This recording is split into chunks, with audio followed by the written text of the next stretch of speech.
Sherri Papini was born in California on June 11, 1982. She attended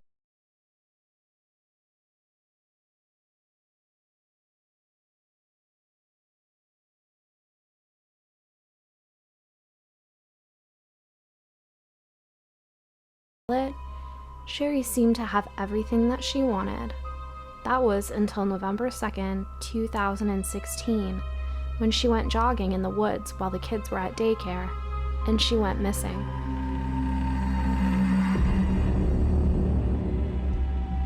Around 11 a.m., Keith had received a text from Sherri asking that he come home from lunch to have sex. He couldn't leave work, so he ignored her text. When he arrived home later that day, he had expected to be greeted by his 2 children and Sherri, like he always was. However, he was greeted with an empty house. When he used the Find My Phone app, he was able to trace Sherri's phone to an area where their mailbox was, about a mile away from their house. He found her phone thrown on the ground with several strands of her long blonde hair entangled in the headphones. Keith immediately called the daycare to ask when Sherri had picked up the children, but was told that they hadn't been picked up at all, and they were still there waiting. Keith then called 911 to report that his wife was missing. 911, what is your emergency? CHP transfer. Keith is on the line. Hello, can I help you? Hello? Yeah, I just got home from work, and my wife wasn't there, which is unusual, and my kids should have been there by now from, daycare. So I was like, oh, maybe she went on a walk. I couldn't find her, so I called the daycare to see what time she picked up the kids. The kids were never picked up, so I got freaked out, so I hit, the Find My iPhone app thing, and it said that it showed her phone, at our end of our driveway. We don't have really good service. Okay. Not the end of our driveway, but the end of our street. So I just drove down there, and I saw her phone with her headphones because she started running again, and I found her phone, and it's got, hair ripped out of it, in the headphones. So I'm, totally freaking out, thinking, somebody, grabbed her. Okay, what's your address? This was the start of the search for 34-year-old Sherri Papini. Sherri's husband, Keith, pleaded for the return of his wife. Search parties were formed, and a GoFundMe had been started, along with a reverse ransom that was offered. Then, 3 weeks later, just as mysteriously as Sherri had disappeared, she had returned home on Thanksgiving Day. Beaten, bruised, and branded, Sherri claimed to have been abducted that day by 2 Hispanic women who kept her blindfolded for most of her captivity, therefore not being able to give a good description. The Shasta County Sheriff Department has remained very quiet during the investigation, even though the case had garnered major media attention due to the strange circumstances.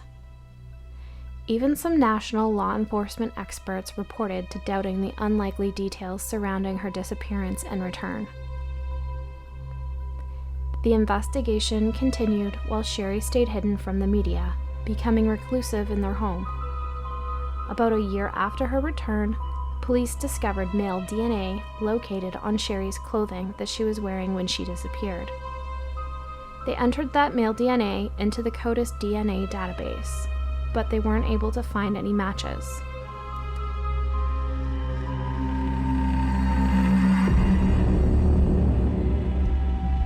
They were, however, positive that the DNA did not match that of Sherri's husband, Keith, and noted that the discovery of male DNA contradicted Sherri's accounts of being kidnapped by 2 women. In 2020, the DNA sample finally got a hit. They had searched for familiar DNA and came across the match of an older man with 2 sons. When they dug through the trash of the son that was living in Costa Mesa, they found a green tea bottle. When they sent the bottle for testing, the results came back as a match to the male DNA, and the man was brought in for questioning. He identified himself as a former boyfriend of Sherri Papini. Upon further questioning, he told the police that he had been back in touch with Sherri and that over a year ago he had found a box of her old belongings that he mailed back to her parents. He said shortly after receiving them, Sherri reached out to him and they began an online relationship. During that time, Sherri had told the man about her abusive and controlling husband and begged him for his help. She had told him that she was scared for her life and that the police refused to help. He had agreed to pick Sherri up on November 2nd, 2016, and bring her to stay with him in his apartment to escape the abuse. He claimed that she was sleeping in the one bedroom and he was staying on the couch. He said that their relationship wasn't sexual in nature and he was just helping her out during a tough time. In the 3 weeks that Sherri was staying in his apartment, she did not go outside and even asked him to board up the windows of her bedroom. He said that she began self-harming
or any involvement of her ex-boyfriend in the abduction, despite the similarities between the description of her captor's room and the room at her ex-boyfriend's.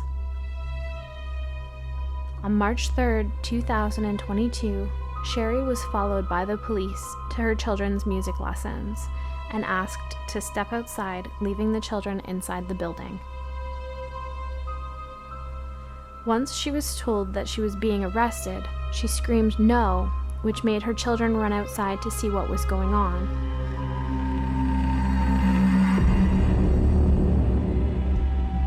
Then Sherri attempted to flee, but was subsequently arrested and charged with making false statements to federal law enforcement officers and mail fraud. Family said that she was only running to avoid being arrested in front of her children and causing them distress. She was released before trial on May 9th, 2022 on a $120,000 bond after surrendering her passport. She and her lawyer have no comment on the allegations against her. Sherri faces up to 25 years in prison.